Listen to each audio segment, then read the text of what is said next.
How's it going there, everyone? It's Mr. Zen over here with a brand new Bleach chapter discussion. And for today's chapter, we're going to be discussing Bleach chapter 679, folks. Yes, folks, we are actually driving into a new phase in the arc itself. And yes, folks, it is something very entirely different because of the fact that in this chapter, we are still continuing the fight with Yogwalk against Ichigo. But as a matter of fact, it seems that Yogwalk's fight is actually ending. Yes, folks, I clearly thought this fight was going to be lasting longer than I thought, but hold the phone, folks. We're actually witnessing a very entirely different approach at this new enemy because the fact that Ichigo is not going to be, I feel like he's not going to be the one that's actually going to be finishing off your walk itself. Now, the reason I say this, matter of fact, because Ichigo is not winning at all. He is actually losing. There is no character progression going on. He unleashes Bankai. What more can Ichigo possibly do in order to win? Yes, folks, the reason Ichigo is probably losing, the matter of fact, is because there's nothing in Ichigo's power that kind of would help him, I could say. It's not that it would help him, it's because the fact that it's just there's no pivotal advantage that would gain over Yawak himself, because like as Yawak has stated in previous chapters, he could see the future and he could blend it, he could change it to however he sees it. But that's not the case with Ichigo no more. Ichigo can't even change it anymore. He's already shown everything that he can, and that's about it. Yes, folks, he does have, I would say, high Ryutsu, but that's just it. There's nothing else that could kind of clearly would say he'll be able to win against Yawak. Now, the chapter, again, focuses more heavily this time on Ishida, and Ishida is now the main central figure in this entire arc itself because of the fact that when you're looking back into this chapter, you read along, Drew Grom has even stated that Ishida is actually a force to be reckoned with, and he was the only one that could actually possibly might hurt Yawak himself. And when you think about it, Yawak, he could see everything, yet he is not seeing this fight. Or maybe he saw this through. We're not too sure. But one thing's for sure is that Ishida is fighting the wrong villain. And that is definitely true. Because of the fact that Ishida finally unleashed his shrift, and with his shrift, he actually gets to see that it actually hurts people. And it's very entirely different, as a matter of fact. Very different from what everybody has imagined it. And the reason I ask this, folks, is because it has nothing to do with his arrows. Yes, folks. Nothing to do with his arrows. As everybody's always been thought on the internet, they always thought that Ishida's shrift would have something to do with being the archer. But no, sorry, folks. That was completely way off. His ability was actually called antithesis, and it meant more for, as to say, a damage token, you could say.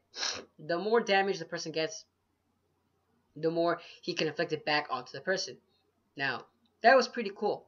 But when you look back into this ability, you'll be a little bit disappointed in the fact, because the fact that it literally reminds you of Jugron's ability, the balance. Yes, folks, TD Kubo, who did you run out of abilities to run out now that you can't think of anything else?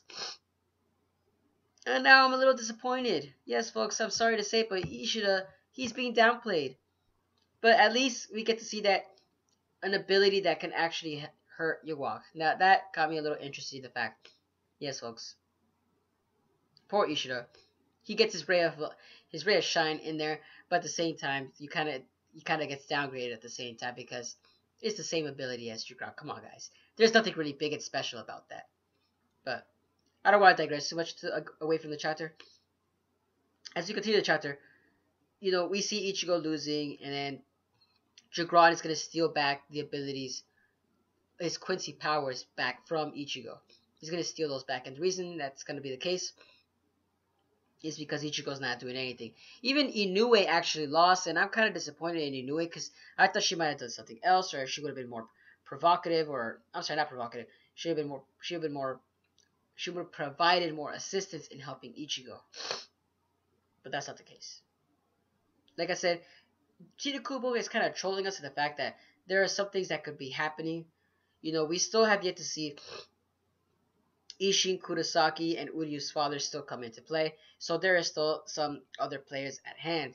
And I feel like that's going to be the last players at hand that's going to be really helping out this entire arc, because no one else is going to be coming in after that. No one powerful. After that, it's just Dave. If those guys can't save him, I don't know who else can save Ichigo and Uryu now, because there's no more characters. That's just it. That's just the entirety of it. But nonetheless, folks, when we get to see those characters finally come in, let's hope that they actually bring in some character development. Because Ichigo's character development in this chapter kind of went downgraded, as you could say. You know, back from his traditional battles, every time he showed a new power, he actually was not, I would say, he was not in a case where he was pinned down and he was being the pinnacle of hope, you could say. But Yuwaka's kind of destroyed that with Ichigo in this chapter, and that's it. Ichigo is not being fully embracing his destiny to being the hero. That's why I personally think that Ishida will probably is going to be the hero. They're going to try to probably bring Uryu into the fight, or Uryu's father into the fight itself. But I'm personally kind of confused at the fact that why hasn't Uryu figured it out that his ability could actually hurt Yuwaka? You know, Jugram has stated that it could actually hurt it, but I'm just wondering why Uryu couldn't figure that out. That kind of left me a little mind bottled at the same time as well. Why couldn't he just, you know, said Ichigo, you face against him, while I'll face against Yuwaka. That way, he can weaken Yuwaka, and then have Ichigo, I would say, face against Yuwaka in a weaker form. That's just my 2 cents on that, to be honest. That would have made a little bit more sense, but no. Ichigo was facing against Yuwaka in a very tight position. But remember, folks, this chapter wasn't battle driven in itself. This chapter was more of along the line of more dialogue, because of the fact that Tirakubo wanted to explain more about Uryu's powers and more about how Ichigo's despair is kind of losing. And we're getting a lot of that. We're getting a lot of, I wouldn't say character progression, I would say more about story building wise, because the fact that everybody is losing more and more hope. And I think that's what Tita Kubo's kind of going for, is he's trying to bring despair for all these people. And I'm kind of thinking, like, why is he doing this? Why are you bringing everybody down when they're all so very powerful? You know, is there something at play that I'm kind of missing at? You know, what is going on that maybe that's something that I'm missing, that's going to be happening in future later chapters. You know, I've been thinking a little bit now, and maybe if Ichigo does lose his powers, maybe Uryu can then transfer his Quincy powers into Ichigo's powers himself. Because remember, they never really fully explained as to what Ichigo's can really fully do. Maybe it could be kind of resembling to Tenseiga from like Inuyasha, where his sword can absorb abilities, and that ability can be then transferred into that sword itself. Maybe it could go on to log something along the line of that, but we don't know that for sure. But right now, all we can guess and formulate theories as to what will happen in future chapters. And sorry again then, folks, I am a little sick right now. I don't know why, but my nose is kind of stuffy, and I just can't help it if I have to sniffle a lot in order for me to breathe, because then my only chance to breathe is through my mouth. I'm sorry, but like I said though, this chapter was very, I would say, entertaining, as that's to say, as how Tirakubo is kind of progressing the later chapter as itself. But people are kind of disappointed as itself. Why is Ichigo losing? You know, I feel like people are kind of already saying that, you know what, enough is enough. Maybe Bleach should end now. I personally would like for it to continue. There's so much that the world of Bleach could still go on. It's just that I feel like the way that Tirakubo is being pressured to show it, I feel that's the way that maybe that's why. It just, the show feels rushed. Maybe the producers are just pushing him to make him go higher in the rankings. Maybe that's why. Maybe that's why people are kind of frustrated at Bleach itself. But other than that, I still think Bleach is still an interesting chapter to keep looking at weekly. It's just that we just have to be very patient as to how Tirakubo is going along with the chapters. Remember, folks, Bleach is still interesting. We just gotta just have patience. Come on, guys, just have patience. Some greatness will arrive. But yes, folks, that's it for today's chapter. Let me know down in the comments below what you guys think about this whole entire arc. What you guys also think about the fathers of the two main characters coming into play.